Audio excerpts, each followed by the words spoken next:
जहर बनाने वाली कंपनी की दवाएं भोपाल में पकड़ी गई हैं। पूरे मध्य प्रदेश में 767 जो बोतलें हैं वो पकड़ी गई हैं।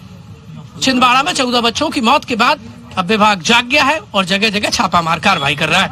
रजत दुबे के साथ प्रमोद शर्मा, जी मीडिया, भोपाल।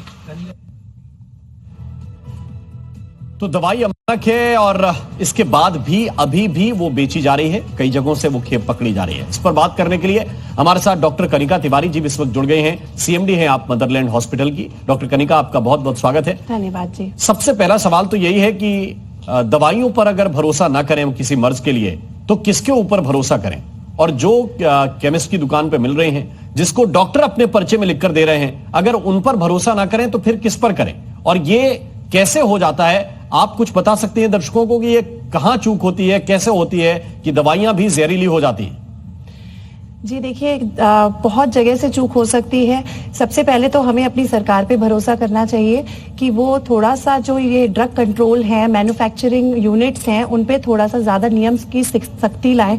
वो उनको अच्छे से मॉनिटर करें, अच्छे से देखें कि ये जो DEG कंपोनेंट दवाई में मिला है नॉर्मल मात्रा से ज्यादा मात्रा में, तो ये क्यों पाया गया वहां पर।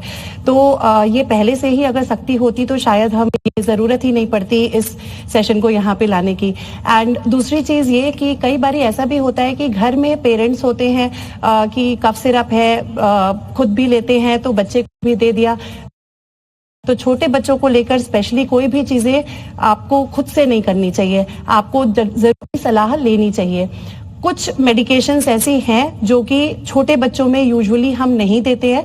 हम बड़े 6 साल या 7 साल से ज्यादा की उम्र में ही कोशिश करते हैं कि दी जाए। और हमारी कुछ गाइडलाइंस भी बनी हुई है इंडियन एकेडमी ऑफ पीडियाट्रिक्स में कि कुछ दवाइयां नहीं देनी है।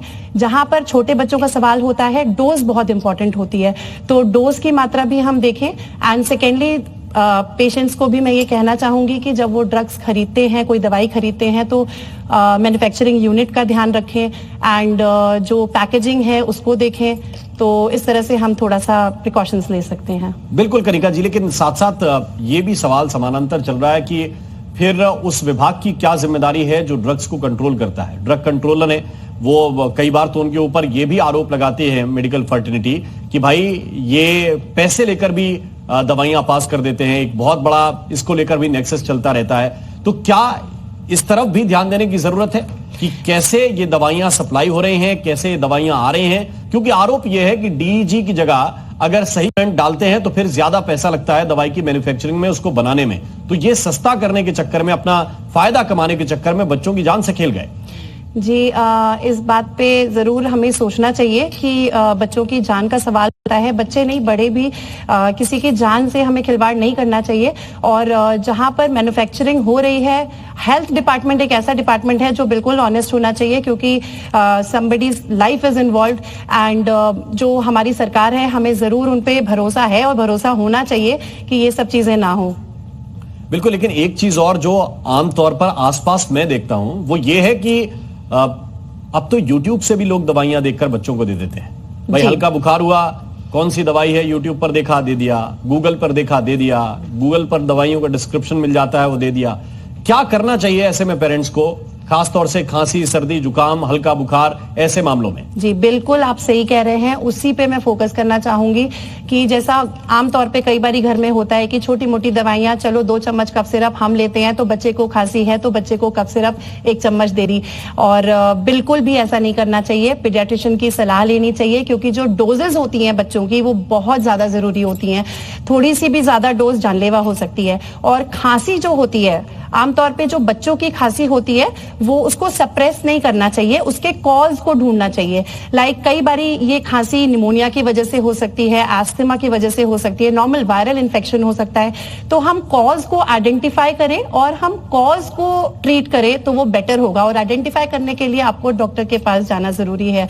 एंड इसके साथ साथ घरेलू नुस्खे देखना यूज कर सकते हैं आप, जैसे कि नॉर्मल नेबुलाइजेशन, गागल्स, ये सब चीजें ज्यादा जरूरी है। हनी, शहद भी बहुत यूजफुल होता है कफ के लिए। जी डॉक्टर कनिका, हमारे साथ डॉक्टर ऋषि भी इस वक्त जुड़ गए हैं, बाल रोग विशेषज्ञ हैं। डॉक्टर ऋषि, आपका स्वागत है जी न्यूज पर। सबसे पहले आप जब इस पूरे मामले को देखते हैं, आप भी बहुत सारे बच्चों को दवाइयां देते हैं, पेरेंट्स आपके पास बच्चों को लेकर आते हैं, क्या आपके दिल पर गुजरा, क्योंकि एक डॉक्टर भी गिरफ्तार हुआ है जिसने प्रिस्क्रिप्शन लिखा भाई कि ये वाला सिरप आप अपने बच्चे को पिलाइए और बच्चे की जान चली गई, उसकी भी गिरफ्तारी हुई है। जी, ये सुन के इतना बुरा लगता है कि मतलब डॉक्टर्स तो सिर्फ मेडिसिन प्रिस्क्राइब भी कर सकते हैं, एंड अब ये है कि पेशेंट्स खुद भी ओवर द काउंटर इतनी ड्रग्स ले रहे हैं, खुद से ही इतने यूट्यूब से, जैसे आप बता रहे थे, वीडियोस देख के, या फिर खुद से ही अपने आप से किसी से पूछा, किसी की सलाह ली, उससे ड्रग्स शुरू कर दी, उससे दवाई शुरू कर दी।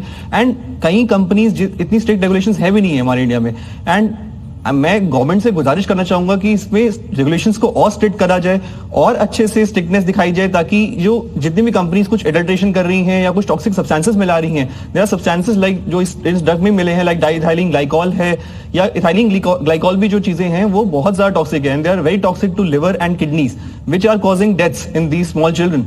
So there should be strict regulatory compliance should be there so that patients do not take themselves, and we should always take medicines with the help of a doctor only. Only doctors prescribe medicine should be given, and not because your pediatrician's advice मुझे is एक the बात best बताइए, advice. ये तो समझ में आ गया कि भाई जिन जगहों पे वो चेक होना था या वो टेस्ट होना था वो नहीं हुआ, तभी ये दवाई मार्केट में थी और इतनी जहरीली दवाई थी कि सीधी जान चली गई, केवल तबीयत खराब नहीं हुई। मुझे आप बताइए, क्या आप लोगों को ये पता होता है, जैसे आपने कहा कि एक टॉक्सिक ड्रग है जो उसके अंदर मिला हुआ है, वो DEG कंपोनेंट है, क्या आप लोगों को पता होता है कि भाई ये दवाई है, उसमें सॉल्ट तो लिखे होते हैं, क्या ये चीजें उसमें मिली हुई हैं कि नहीं मिली हुई हैं? क्या आप लोग परख सकते हैं, आपके हाथ में है या बिल्कुल नहीं है? कई बार ये चीजें मेंशन होती ही नहीं है, क्योंकि कुछ कंप्लायंसेस ऐसी हैं जो ये फॉलो नहीं कर रहे हैं, जो ये कंपनीज फॉलो नहीं करती हैं, इसलिए always we should buy medicine या we should prescribe medicine from trusted pharmaceutical companies and trusted pharmacy से ही मेडिसिन खरीदनी चाहिए, क्योंकि कई बार ये चीजें मेंशन रहती ही नहीं है, and these are all in the drugs medicine के अंदर होती हैं। सो ये जी, अगर ऐसे रहेगा तो कोई भी पकड़ नहीं सकता, even train doctors can't check them.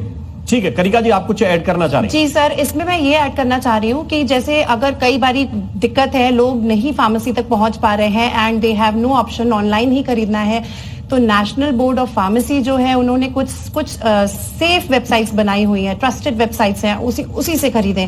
Like there are few websites buy safely and कुछ UIP होता है लाइक आपका .pharmacy, तो आप उन्हीं से ट्रस्टेड वेबसाइट से खरीदें।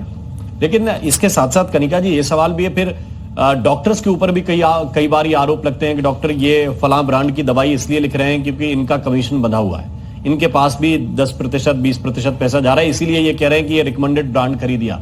जी, डॉक्टर तो दवाई लिख सकता है, ट्रस्ट करना नहीं करना वो तो पेशेंट को देखना होगा, एंड अगर कोई डाउट है तो डेफिनेटली वो बहुत चीजें चेक कर सकते हैं। ब्रांडेड कंपनी से लेना एक इंपॉर्टेंट चीज है, दवाई लिखना डॉक्टर के लिए जरूरी है अगर मरीज को ठीक करना है तो, एंड डेफिनेटली सेफ दवाइयाँ। सो अगर दवाई को आप चेक करना चाहें आप चेक कर सकते हो, उसका सील जो है वो होना चाहिए, एंड स्पेलिंग एरर्स नहीं होनी चाहिए दवाई में, कंपनी देखनी चाहिए, जो मैन्युफैक्चरर है उसका नेम एंड एड्रेस देखना चाहिए, दवाई का बैच एंड एक्सपायरी डेट देखना चाहिए, एंड डॉक्टर से आप क्रॉस चेक भी कर सकते हो कि ये दवाई सही है कि नहीं है। ठीक है डॉक्टर ऋषि, लेकिन जो कार्रवाई हुई है इससे आप कितने सहमत हैं? जिस तरह की कार्रवाई अब की जा रही है, केमिस्ट को आप उठा के पकड़ लीजिए, जो डॉक्टर है जिसने दवाई लिखी उसको आप पकड़ लीजिए, इससे आप कितने सहमत हैं या कार्रवाई कैसे होनी चाहिए? देखिए, रूट कॉज पे जाना बहुत जरूरी है। रूट कॉज जब तक पकड़ा ही जाएगा तब तक कुछ नहीं हो सकता। Doctors and chemist are not always responsible for giving false medicine. They can just prescribe the medicine and they can just write the brand name और they can just write the maybe normal name, but ये जो medicine हैं जो अगर irritants कुछ मिलाए जा रहे हैं या कुछ टॉक्सिक सब्सटेंस मिलाए जा रहे हैं, ये तो pharma companies for their own benefits और मे बी ऑन अपने हिसाब से कर लेते हैं। तो अगर ये चीज खुद देखा जाए, रूट कॉज पे जाके देखा जाए, इन कंपनीज के अंदर रेगुलेशंस स्ट्रिक्ट होनी चाहिए, and now government is banning all the medicine and multiple states medicine जो बैन कर रही है कोल्ड ड्रिप, बट हमेशा कंपनीज के रेगुलेशंस को स्ट्रिक्ट करा जाए तो ये सब चीजें प्रिवेंट हो सकती हैं। बिल्कुल, आप दोनों का बहुत बहुत शुक्रिया, आप दोनों का बहुत बहुत धन्यवाद।